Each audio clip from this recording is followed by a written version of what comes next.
dans le prochain épisode de Demain nous appartient. Tandis que les Lazaris sont sous le choc de la mort de Philippe, Anna a peur que Karim l'entraîne dans un piège. De son côté, Bilal tente d'apaiser les tensions entre Jules et Virginie. Capture d'écran TF1. Attention, les paragraphes qui suivent contiennent des spoilers sur l'épisode de Demain nous appartient diffusé demain soir sur TF1. Si vous ne voulez rien savoir, passez votre chemin. Jeudi 25 juillet dans Demain nous appartient. Les Lazaris sont sous le choc de la mort de Philippe. Les Lazaris sont bouleversés par la nouvelle de la mort de Philippe, qui s'est noyé et dont le corps a été retrouvé sur la plage par Arthur. Sandrine confie à Morgane qu'elle se demande si son père aurait pu se suicider à cause des soupçons qui pesaient sur lui. En parallèle, à la Paillote, Ulysse apprend à un Thomas de mauvaise humeur qu'un livreur a déposé un paquet à son attention. Thomas s'empresse de l'ouvrir et découvre une petite boîte à l'intérieur de laquelle il trouve un bout de pellicule. Et ce qui se trouve dessus semble le perturber au plus haut point. De son côté, Aurore apprend par Mike, le médecin légiste, que Philippe Lazari est resté près de 24 heures dans l'eau et qu'il est mort d'hypothermie. Et selon lui, puisque des traces de coups sont visibles sur le corps, Philippe s'est battu alors qu'il se trouvait sur le bateau et a été jeté par-dessus bord par son agresseur. Ils ont donc affaire à un meurtre. Plus tard, Georges apprend à Victoire, Sandrine, et à Anne-Marie que la gendarmerie a localisé le bateau loué par Philippe et qu'une douille a été retrouvée à bord.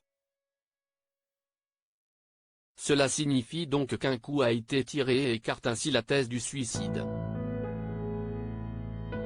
Anne-Marie semble soulagée d'apprendre que son mari ne s'est pas suicidé, ce qui agace Sandrine, et demande ensuite à Georges si ces informations ont déjà été ébruitées auprès de la presse. Sandrine sort alors de ses gonds et reproche à sa mère de ne penser qu'à sa réputation. Le ton monte rapidement et Victoire est obligée d'intervenir pour leur rappeler que ce n'est pas le moment de se disputer. Sandrine part alors retrouver Morgane au bord de la mer et lui confie que son père est le seul qu'il ait jamais vraiment aimé. Elle va même jusqu'à avouer qu'elle aurait préféré 100 fois que ce soit sa mère qui meure. Morgane tente alors de comprendre ce qui s'est passé entre Sandrine et sa mère pour qu'elle se déteste autant, mais Sandrine lui répond qu'elle ne peut pas lui en parler.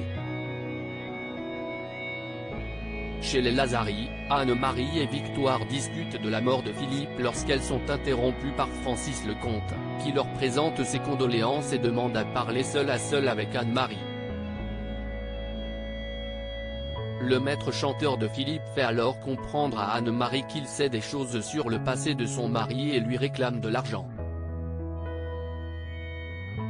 Et il lui fait comprendre que si elle ne paye pas, il s'en prendra à Victoire et à Sandrine. Bilal tente d'apaiser les tensions entre Virginie et Jules Ospoon. Martin apprend à Virginie que Jules a crevé l'un des pneus de sa moto. Très en colère, Virginie confronte son fils dès son retour au mât et lui demande ce que ce genre de petite vengeance lui apporte. Elle ajoute qu'il a de la chance que Martin ne porte pas plainte contre lui et Jules ne supporte pas de l'entendre appeler Constant Martin.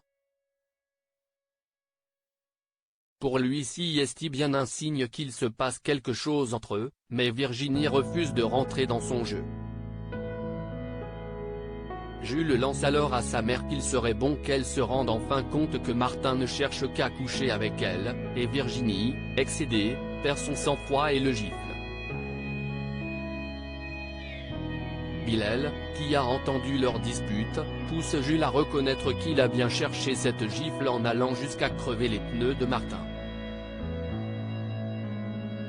Jules admet qu'il est peut-être allé un peu loin, mais il voulait simplement lui pourrir la vie pour l'éloigner de sa mère. Bilal pense que l'adolescent devrait avoir une discussion avec sa mère, afin qu'elle comprenne qu'il n'acceptera jamais la présence de Constant dans sa vie, et décide de plaider la cause de Jules auprès de Virginie. Plus tard, alors que Virginie pense que Jules ne lui pardonnera jamais ce qui vient de se passer, Bilal lui fait comprendre que son fils a juste besoin de temps.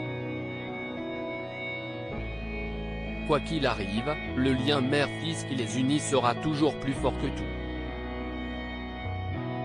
Anna a peur que Karim l'entraîne dans un piège alors qu'Anna rassemble quelques affaires et s'apprête à quitter l'appartement pour aller rejoindre Mathieu. Karim lui annonce qu'il va aider Mathieu à quitter la France. La journaliste pense que son ex est en train de leur tendre un piège, mais Karim lui assure qu'elle peut lui faire confiance.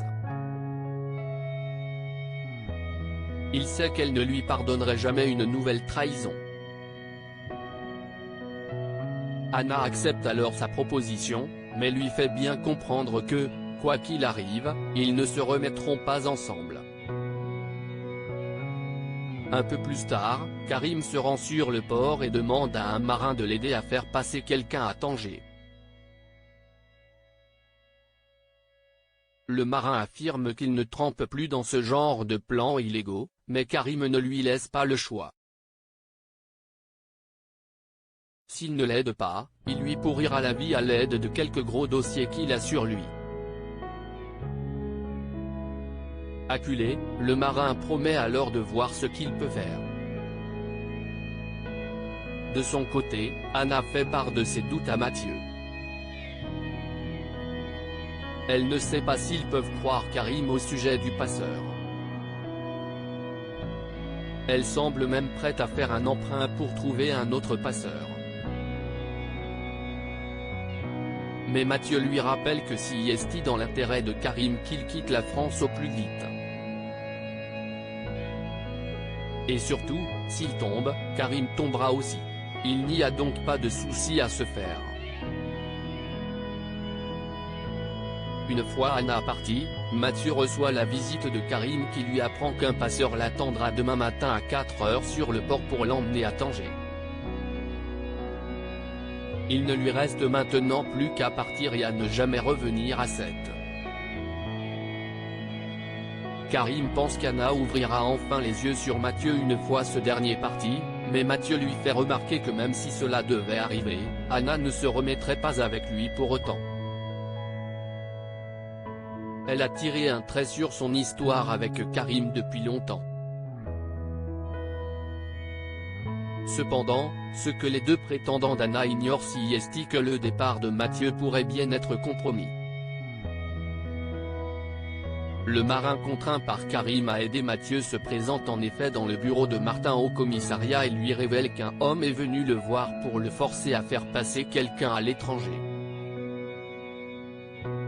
Et cet homme, Martin le connaît bien puisqu'il s'agit de Karim.